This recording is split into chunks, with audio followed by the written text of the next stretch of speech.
Hi friends, welcome back to another monthly wrap up. Can you believe I've been doing these for maybe 4 or 5 years now? And let me tell you, June was a whirlwind for me. I don't know how you guys felt, but there was a lot going on. And I'm just gonna get straight into it. Here's everything I watched in June 2024. Starting, of course, at the start of the month, I watched After Hours. This was a retro film. They were playing trash classics at my local cinema. This isn't a trash classic at all. It's actually a really cool movie, very anxiety inducing. Got the same lead who was in American Werewolf in London. Of course, that's how I know him. It's actually a Martin Scorsese film about a man who spends this one night in New York City and just everything goes wrong that can go wrong. It's meant to be more of a comedy, but it is a very unnerving film. And I know during this last month, I did a video about spiraling, unnerving, anxiety-fueled films, and this could definitely go on this list, but I felt like this was more of a comedy, and it wasn't as serious, but it is just very intense. It's an intense, fun ride, and I'm really glad I got to see it in the cinema, because when films are intended to spiral and get a huge reaction from the audience, it's always fun seeing that as a group. So I feel very lucky to be able to see this one in cinema for the first time. If you're into anxiety-fueled movies, ones where you're just dying to shake the character and help him because everything is going wrong, this one is a good one. Add it to your list if you haven't seen it. End of watch. Jake Gyllenhaal. He's a cop who is recording himself for a project, and it is so intense.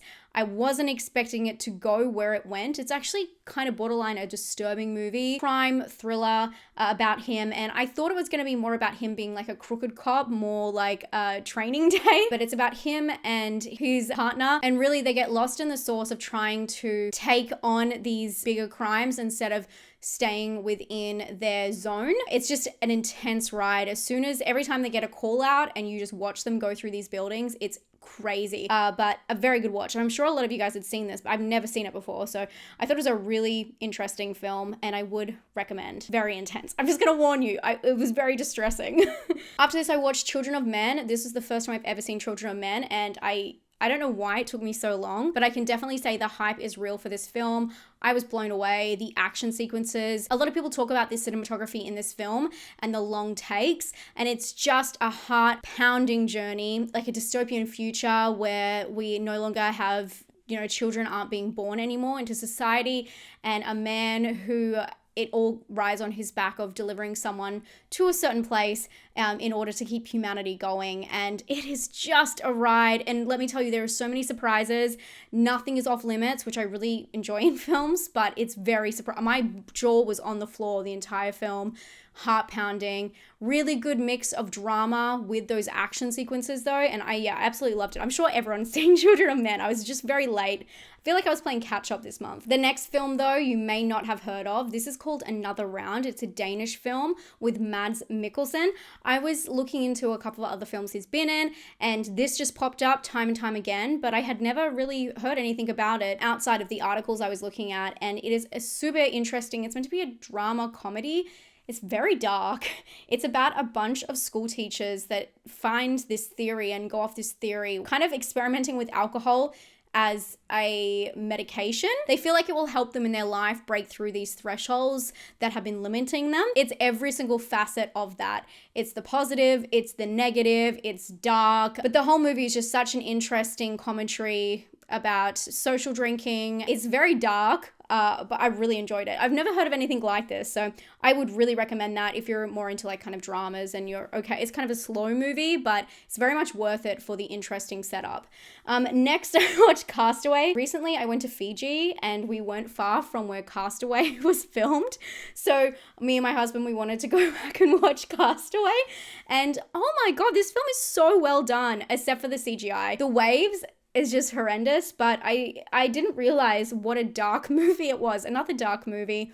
I thought of Castaway, even though the Wilson situation, I really thought about Castaway as like a love story for some reason, and it's definitely not. And I'm sure, do I have to tell you what Castaway is about? Tom Hanks. He works for FedEx and he gets lost and becomes a castaway. That's the movie. I bawled my eyes out, by the way. I did not expect that. I think I cried in a couple of movies this month, but that was well earned. After this, I watched The Watchers. I went and saw this at the cinemas. I did a Come With Me. This is more fantasy than it has more fantasy than I had hoped, but I hadn't read the source material. It is what it is. There's something for everybody, but this one really wasn't for me. This is Ishana Night Shyamalan's debut feature, and it is set in Ireland and more of a folk tale about a bunch of random people who find themselves lost in the woods with something watching them. It was interesting, but I wasn't too sure about how it twisted and where it led.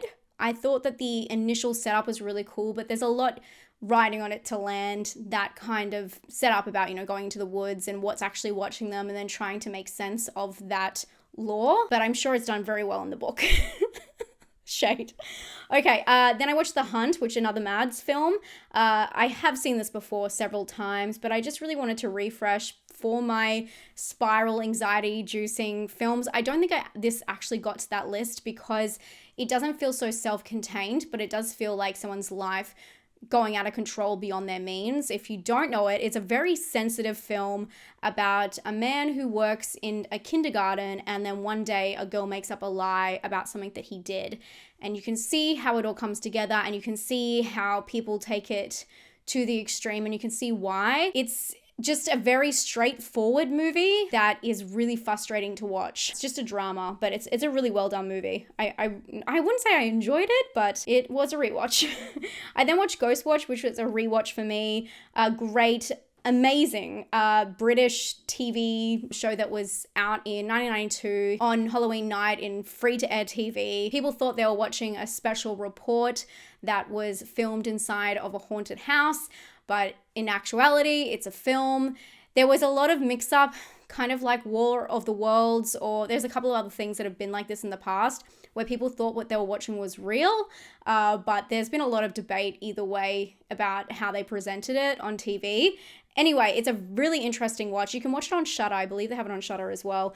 And it really does transport you back to a time where you were transfixed and hypnotized by what was going on in TV land, and you weren't able to look things up or contact people to double check. It makes me really nostalgic for that time, and it's really interesting knowing that we can't really replicate that anymore, but we can, obviously we can find horror in different ways, and social media has changed so much. It's opened up different alternatives for finding horror and horror stories, but it does make me really miss the simplicity that horror could be, back with like Blair Witch and things like that, or even Paranormal Activity, where you just weren't too sure if it was 100%. You knew Paranormal Activity. I'm sure everyone knew Paranormal Activity was fake.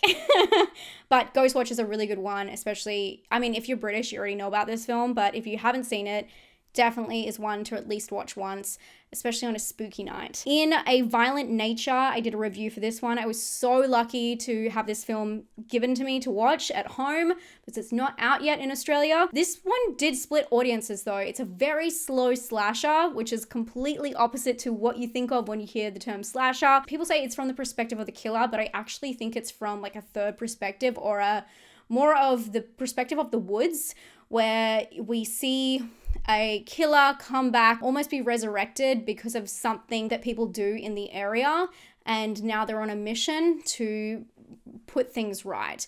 It's more the perspective, people say it's the perspective of the killer because you understand why they're doing that, whereas if you watch things like Halloween or even Terrifier, you have no idea why the killer is doing what they're doing until lore is explained later. But in this one, it's kind of the opposite way, where you don't know who the protagonists, or I guess I should say the victims or the innocents are. You just know what they're trying to do, what the villain's trying to do, which is a really interesting concept. The gore is insane in this film, but it is far and few between. It is very much all about trying to keep it grounded in reality and feel real, to feel like a monster could be in this forest and it's not a fictional tale. It's a ghost basically, but that is a lot to ask, but that's why they give you a lot of gore to kind of even it out. It's a really interesting movie, more experimental than I expected, but well worth a watch. I then watched The Piano Teacher, and I did a video on, I think it was my disturbing tier list, and I just rewatched a whole heap of films that I know that you guys wanted me to talk about in that. And this is one I actually had never seen. I don't know why. I thought she was a teacher in school and this was her student, and it was more of a Notes on a Scandal, May, December kind of idea. A film about an affair that she is having with a student, which is taboo enough, but this I was not ready for. This is a very, very strange movie about a woman who has intense trauma and has repressed herself sexually. I can't really go into details because everything is absolutely wild in this film, but I just was not expecting it. I want to see what the blurb is. It's a sexually repressed piano teacher living with her domineering mother who meets a young man. It's a very slow drama that has such shocking moments that I could not believe what I was watching. It is not for the faint of heart, and it has a very dramatic conclusion, which I'm still struggling to try and understand what it all means, really. I looked up so much stuff after this to try and get different people's breakdowns because it's so fascinating. I think that this was a great find for me, even though I've known about this film for years, but I watch a lot of disturbing stuff and I've never quite seen something like this. So that was a very interesting, brain-altering moment. Okay, if you like disturbing stuff, definitely check it out. And speaking of disturbing, we've got a list of disturbing stuff.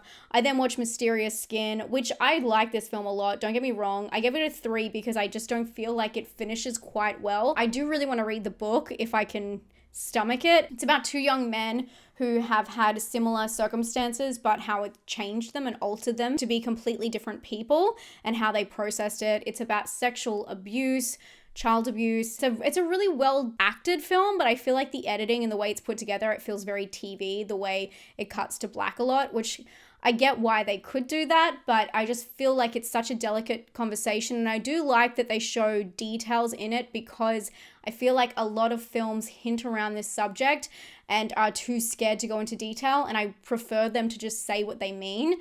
So I do like it in that regard. I think that the acting in it is phenomenal, but I do think that the bridging in it could use some work and just some editing to tighten it up. But it's a really interesting film that I will not forget anytime soon. After this, I rewatched Nocturnal Animals. My God, I hadn't watched this in years, probably since it came out. It is so good. If you have not watched Nocturnal Animals and you're a fan of horror and thriller, put it right at the tippy top of your to-watch list. Trust me. It's this strange concoction of a crime and a drama where we're hearing a story that this woman's ex-husband has sent her. It's a very violent, shocking story that he dedicated to her. And when she's reading it, you go into the story yourself. It's such an amazing ride. And I'm so glad that I did a rewatch on this one. It was well worth watching again. Okay, after this one, I watched Unsunday. You know, it doesn't get much more rough than this. If you haven't seen it, what a freaking ride. This film just really broke me, but in such interest. It's such a well-constructed film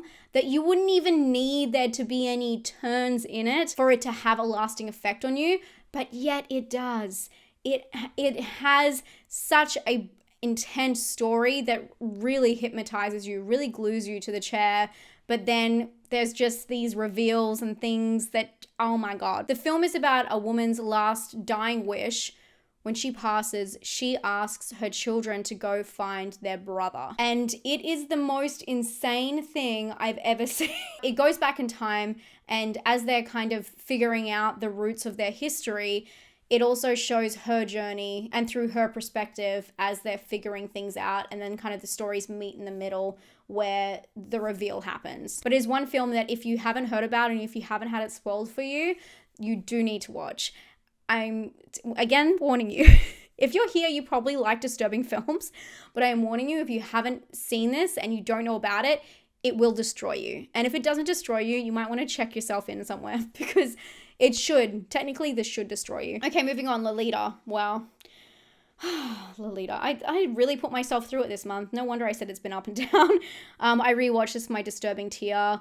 This is such a wild book turned to movie. People asked me to do the 1997 one instead of the original movie. Everyone kept saying 1997. I had seen it before. I forgot about the ending. The ending is such an interesting transition or ride from where we start, but it's basically the story, if you don't know about Lolita. I'm like rolling my eyes. I hate talking about Lolita.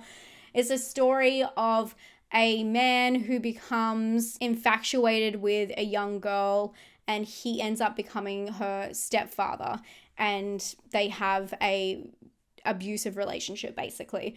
It is told in such a weird way because he narrates the story as he's going through, and you can see his weird mind working and his obsession take holds and how it kind of tears himself apart and his justification. Do I need to say any more? Moving on. I watched Pontypool. I rewatched Pontypool recently, and this is such an interesting rewatch. I hadn't seen it since I reviewed it many, many years ago. And I watched it as a group watch on my Discord, and we all had such different thoughts during it, but kind of came to the same conclusion in different ways. You can really pull it apart. It's a very interesting film. Basically, it's set in Canada, and it's about a radio host, and their town comes under attack by some threat that is threatening people's minds.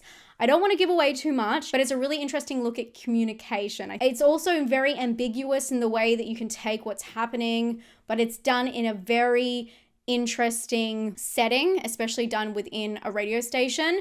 It all feels like it's within one small room almost. And I just like the way it's put together. I did not like the lead character by any means, but I don't know many disc jockeys, DJs that I love, so maybe that's me. It's a very interesting film, has some very fun elements, and I would really recommend. It's just a very creative film. I would recommend if you like horror. I watched Grave of the Fireflies. It's my first time watching, and I regret it so much. I put off this film for years because of this. I knew it would just destroy me, and it 100% did. This is about two siblings at the close of World War II and them just struggling to survive and just trying to take care of each other mentally through a time that just humans should not experience. And it's just the saddest story, and it really does not hold back. But it's told in such a beautiful style. Obviously, this animation, it's Studio Ghibli. It's just a beautiful telling of one of the worst things humanity has gone through, which is just such a strange juxtaposition, especially the fireflies portion of it, because there's, things like that, beautiful fireflies, buzzing around while people are starving. It's horrendous, but it's a really well told story. I am glad I saw it, but it did ruin my whole month. I mean, I gave it 9 out of 10. I loved it. I absolutely loved it. I then watched The Contestant. Have you guys heard of this? Write this one down. Write it down. This is a documentary. Most of it's kind of done for an English-speaking audience because they translate a lot of it to English. They do keep a lot of it in Japanese, which I like. It's about this TV show. It used to be an endurance TV show in Japan. And one of their segments, this is so insane. They took this man and they said that his endurance test, usually it's like eating bugs, surviving in the desert. They made him only live off what he won in magazines. Basically just freebies from different magazine clippings and things like that he had to live off. And I don't want to spoil how crazy it gets, but he is alone in this room naked and he's unable to eat until he wins food. It is insane. And it only gets more and more crazy from there. That is just the tip of the iceberg. It ends in a very strange way, what he goes on to do and all this kind of stuff. But I just thought this was so fascinating, so entertaining and dark. But he himself, the guy who it all happened to, he tells the story. So I thought that was a good way of him expressing that. He articulates the experience so well, and it's just an amazing story for him to share. So I highly recommend checking that out. It's called The Contestant. Please watch it. You'll like it. I know you guys will like it. I then watched The Exorcism, which I did a review on.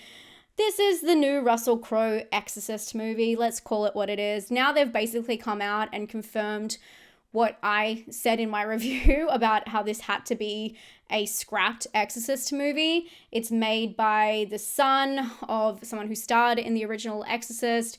It's about basically The Exorcist being filmed. Go watch my video if you want some more details on that. It's not great. It didn't end very well. And I know you guys have heard me talk about that way too much already. From here, I watched What Keeps You Alive. This was a rewatch I did for It Does Offend You, which is a stream that me and Vicky do. If you don't know Vicky, my friend Vicky Nightmare Maven, We do this every single month. We pick 2 films and talk about them with full spoilers. It's called Does This Offend You? That's what the stream's called. We've been doing it for years. And we did What Keeps You Alive, which is a Canadian film about a new couple who go to the woods and learn more about each other than they ever had hoped to. It's a slasher, more of like kind of like an action slasher. It's not really dialogue heavy. So I like it. I think it's an exciting film, but a lot of people have believability problems with this film. They think some of the choices they make are very off, and also the survival of different injuries. But if you like a movie where people are running around the forest and it's just kind of fun popcorn horror, psychotic fun, I do recommend it. I like the movie. I have a good time with it every time. And then I watched High Tension, which we paired these ones together, which is about 2 friends who go to one of their family's house, who also is in the middle of the woods, and a man breaks in. It's a French film that is full of carnage. It's known for its blood, gore, horror, violence, and I think it's pretty well done. A lot of people, again, have problems with this film, which is why they're both so similar in a weird way, because of the believability factor and some plot holes. Let's just say that. But if you like French film, definitely check that one out. It's very gory. If you like gore, you'll love it. From here, I watched Am I Okay? This was a film a lot of people told me to watch, about a girl in her 30s who her friend is like moving away, and she comes to the realization, or I think she already knew, but it really bubbles to the surface and forces her to accept that she's queer. Her journey of coming to accept that and how it changes her friendships and things like that. It's really like a slice of life, but a very important slice of her life. I thought it was okay, but I feel like it'd been overhyped by a lot of people. I love Dakota Johnson, but yeah, I don't know. I felt really unfulfilled by it by the end. And if you've seen it, you know what I mean. I just didn't really like the ending, but it was interesting. It's just a drama, like comedy kind of thing. It's not really anything too dramatic. I know that sounds weird because it seems like it should be a dramatic time in someone's life, but they really coast through it in a very nonchalant way, I found. Total all the way down. This film, I wanted to like it so bad, but it was so strange. I thought the acting was great. I felt like it was casted really well. Someone kept telling me to watch it. I didn't know it was like a John Green, like teen movie, like a coming of age teen movie. And I don't know why. I just thought it was going to be a more serious, dark film. It's about 2 friends who try and find this man that is missing and the trouble they get into along the way. But then also one of them has, I think it's OCD. They have really intense, obsessive thoughts and dealing with that. Mental health, and then just wondering where they are with who they are in the world and their meaning. There's a lot of introspective stuff going on, but it is for teenagers. I get why it exists. I get that it's not for me, so that's why I kind of gave it in the middle. I just didn't really enjoy it. After that, I watched Bag of Lies, another film that people had been asking me to watch. This is a very indie horror, very rough, very, rough around the edges. Very low budget, but I think it had something fun and interesting going on. What I thought was really interesting is it has the same idea or setup as Baghead, which is a film that came out earlier this year. I believe it was this year.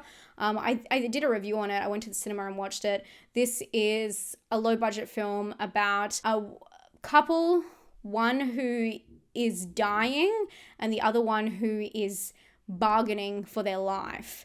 And he finds out about a ritual with a bag and tries to complete that to save his dying partner. Again, another horror story about grief. They're everywhere these days, and more of the bargaining portion of grief, which I thought was really interesting. There's a lot of things I didn't enjoy in this film. A lot of the action scenes and just entity stuff happens during the day, which is not a bad thing, but for a low budget horror, I found it really hard to immerse myself in that. And I felt like the idea was strong enough that we didn't have to rely on having cheap reveals or even reveals at all. Like a lot of it could have stayed very surface level and very ominous and scary and creepy and go with that vibe. And I feel like they switched it up a little bit. I liked the setup. Some of the justification of like what was happening I thought was really cool. I thought it was fine for what it was. Not my favorite by any means, but I still feel like it was well done for an indie film. I watched Miracle Mile. Thanks, Rob, who did a screening of this on our Discord. By the way, my Discord is powered by my Patreon, so thank you to all of my patrons who make it possible. And you can find out more about my Patreon down below. My patrons really keep this channel going and the backbone of everything I do online. So thank you so much if you're a patron and watching. We watch Miracle Mile together, and this is another spiral film, a little bit more demanding. It's a bit of a hard film to work into one genre. It's about a man who thinks he's found the love of his life finally, but then he receives this mysterious call telling him that a nuclear war has started and Earth as we know it is ending in like 70 minutes. I don't know how much I loved this film. I thought that there was some aspects that were really interesting. I just really like how it was a very strange tone to the whole film. It was kind of off-putting and made me feel uncomfortable, which I think is its intention. And it's really hard to do that without having too much gore or emotionally drain the audience. And I felt like it was just it's very odd. It's a very odd film, which I liked.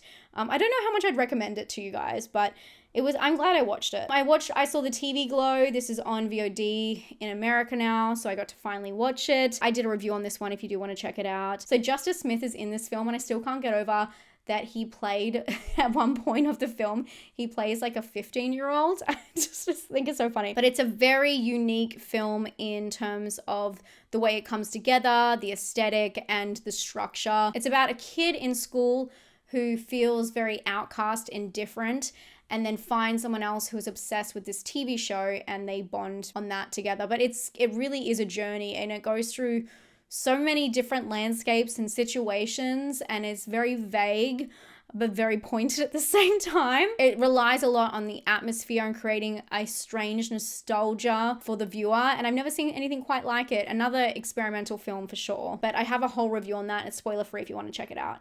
I then rewatched X. Love X, big fan of X. Ty West movie about a porno being made in rural Texas, and then a slasher takes place. I love that film so much. It's so great. One of my favorite horror movies of the last 10 years. And then I went and saw Maxine, which I was very lucky to see ahead of time.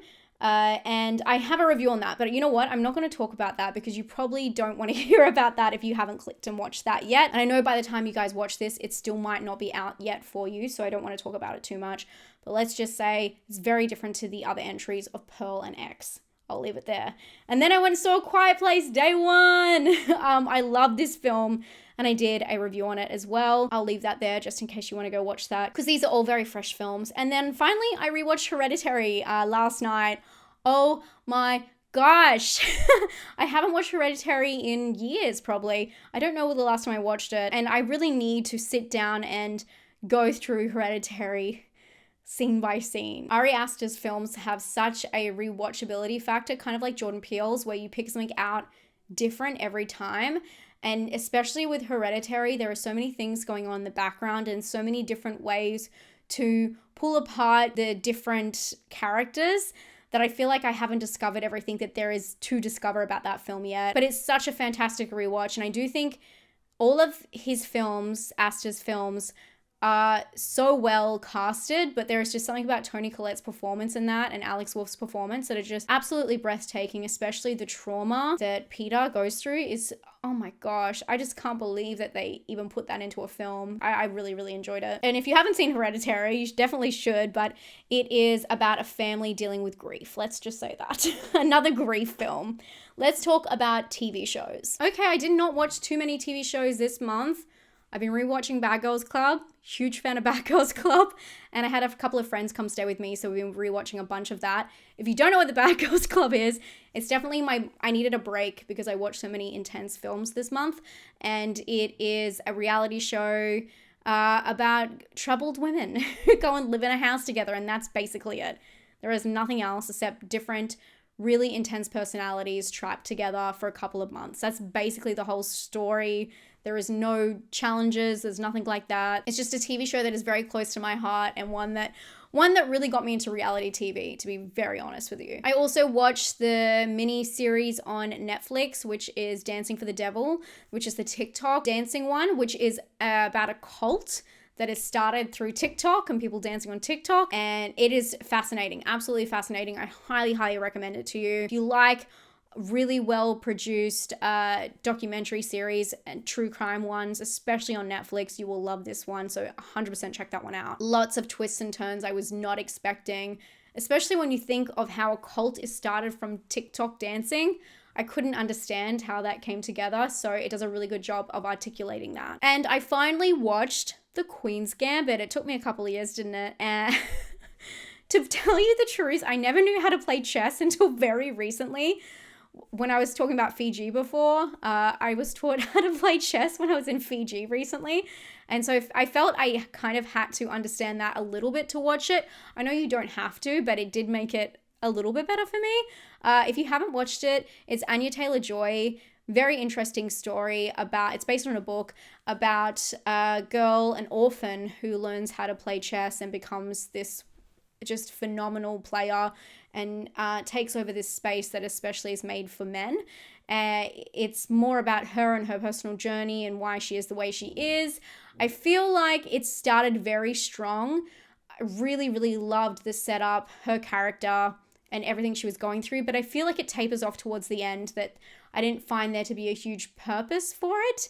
It felt like the messaging was so strong at the start and then just kind of disappeared. So I don't know how I feel about that. I'm glad I watched it, but I was kind of disappointed with where it ended. I do plan to watch The Bear, the new season of The Bear, and of course the new season of The Boys. I just have not got to it yet, but I know a lot of you guys have keep telling me about it. I will watch them, I promise. They're next. Anyway, that's all for June. Let me know what you did. Let me know good suggestions, recommendations. Leave them down below. I'm sure everyone would love to read yours. Don't forget, I've already done a What's Coming to VOD this month video, and if you want to check that out, just click here. If you want to see what you should stream, don't worry, I've got you covered. And I'll talk to you all very, very soon. Thank you again to my patrons, and thank you to everyone who watches my videos. I really, really appreciate you guys.